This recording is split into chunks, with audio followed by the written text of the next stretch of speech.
semuanya, selamat datang di channel Miss Tutor Matematika. Pada kesempatan ini, Miss akan menjelaskan teorema Pythagoras menggunakan video animasi yang mudah dipahami. Sebelumnya, disekolahkan terlebih dahulu karena video ini dibuat untuk memenuhi persyaratan kelulusan mata kuliah teknologi pembelajaran matematika. Baik, langsung saja. Perkenalkan, saya Rasi Agusan dengan NIM 23082010100006. Pada video ini saya akan menjelaskan mengenai apa itu teorema Pythagoras, jalur Pythagoras, dan penerapan teorema Pythagoras untuk menentukan panjang sisi suatu bangun segitiga siku-siku. Oke.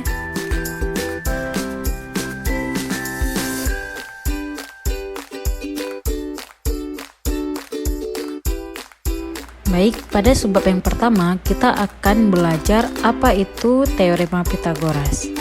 Nah, teorema Pythagoras merupakan salah satu teorema yang sangat populer dalam matematika. Teorema ini dicetuskan oleh seorang ilmuwan legendaris dari Yunani bernama Pythagoras, yang dikenal karena kontribusinya dalam bidang geometri. Teorema ini menjelaskan hubungan antara panjang sisi-sisi segitiga siku-siku, di mana kuadrat panjang hipotenusanya atau sisi terpanjangnya itu sama dengan jumlah kuadrat panjang kedua sisi lainnya. Nah, teorema Pythagoras sendiri memiliki banyak aplikasi dalam kehidupan sehari-hari. Salah satunya itu dari arsitektur hingga penunjukan arah.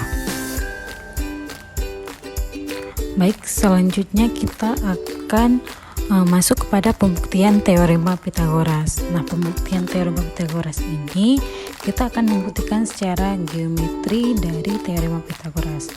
Namun terlebih dahulu kita harus ingat kembali apa itu persamaan teorema Pythagoras, yaitu A kuadrat ditambah B kuadrat sama dengan C kuadrat, di mana A kuadrat itu sebagai sisi dari sisi segitiga siku-siku, dan B itu juga sisi dari segitiga siku-siku. Sedangkan C-nya itu adalah sisi terpanjang dari segitiga siku-sikunya. Oke. Nah, sebelum kita akan membuktikan teorema Pythagoras, kita akan membutuhkan segitiga siku-siku. Nah, sini sudah terlihat segitiga siku-sikunya itu ada sisi berwarna hijau, merah, dan kuning. Jadi dari masing-masing sisi ini kita akan membentuk persegi untuk kita jabarkan kuadratnya, atau akan kita bentuk luas perseginya. Nah, jadi kita mulai dari alas bawahnya itu sudah membentuk persegi berwarna merah, di mana di sampingnya juga sudah membentuk persegi berwarna kuning, dan di sisi depannya itu sudah membentuk persegi berwarna hijau. Nah, masing-masing dari persegi ini adalah bentuk dari kuadratnya atau bentuk dari luas perseginya.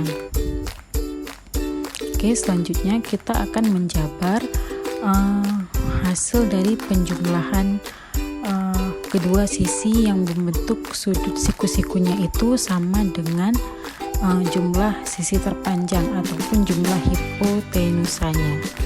Oke, jadi sini sudah luas persegi itu sebanyak 4 kuadrat. Nah, untuk di persegi kuning itu sebanyak 9 kotak kecil atau 9 persegi kecil, dimana jika dalam matematis itu akan berbentuk 3 satuan. Nah, jadi hasil penjumlahan dari persegi merah dan persegi kuning ini akan memenuhi jumlah persegi hijau yang di samping sama dengan. Oke.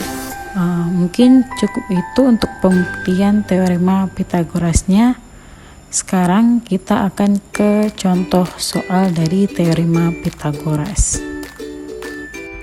Nah, sekarang kita akan membahas contoh soal dari teorema Pythagoras.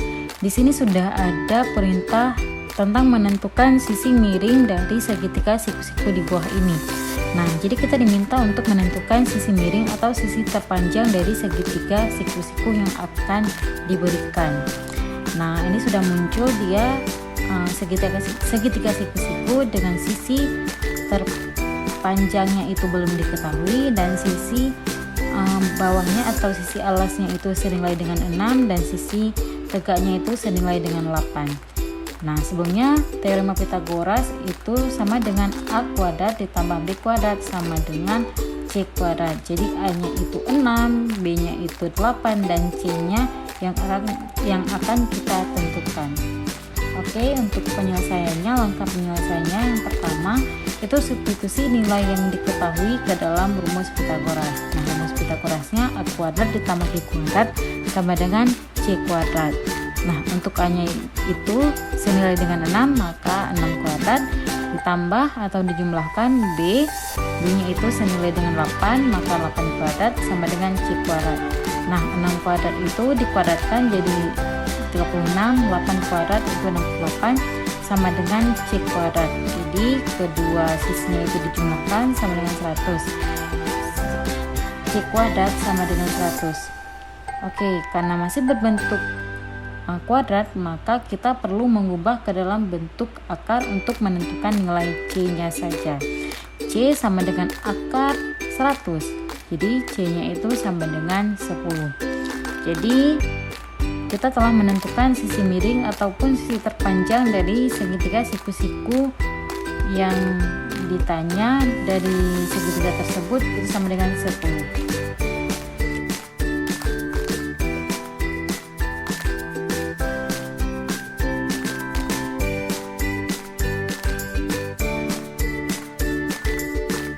Nah, sekarang kita akan membahas contoh soal kedua.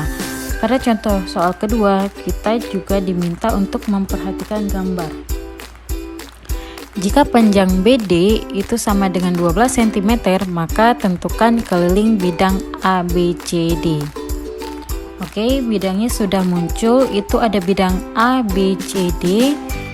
Jika kita memperhatikan, ada dua segitiga siku-siku yang sudah terbentuk.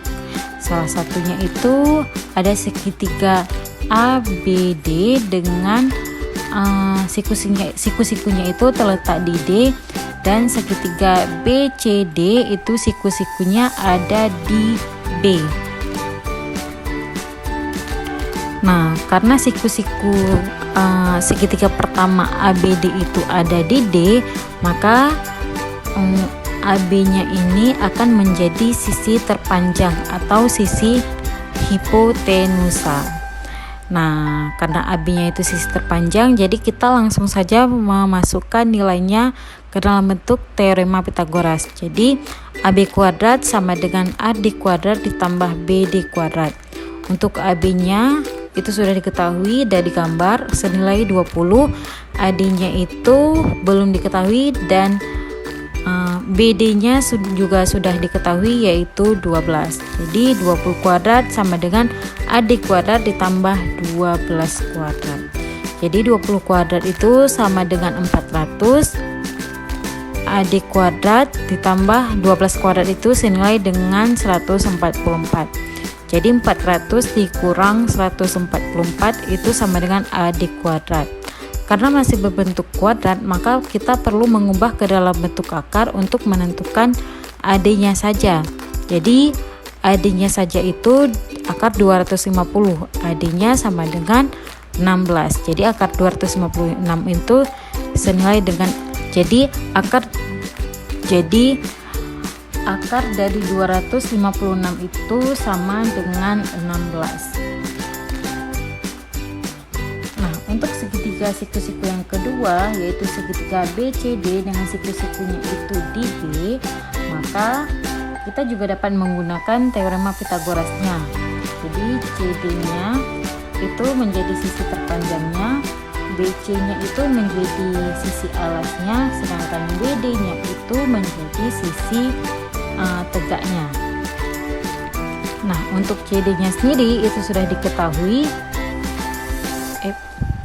Nah, untuk CD-nya sendiri itu belum diketahui. Jadi, kita hanya memasukkan BC dan BD saja. Untuk BC itu sama dengan 5 dan untuk BD-nya itu sama dengan 12. Jadi, CD kuadrat sama dengan 5 kuadrat ditambah 12 kuadrat. Jadi, CD kuadrat itu sama dengan 25 ditambah 144. Nah, CD-nya sendiri itu akar 169 sama dengan 13. Jadi, CD-nya itu sama dengan 13. Nah, untuk menentukan keling bidang ABCD di atas, maka kita hanya perlu menjumlahkan semua sisi-sisi yang sudah diketahui. Jadi, ada sisi AB, sisi BC, sisi CD, sisi DA itu sama dengan 20 ditambah 5 ditambah 13 ditambah 16. Jadi keling dari bidang ABCD di atas itu sama dengan 54.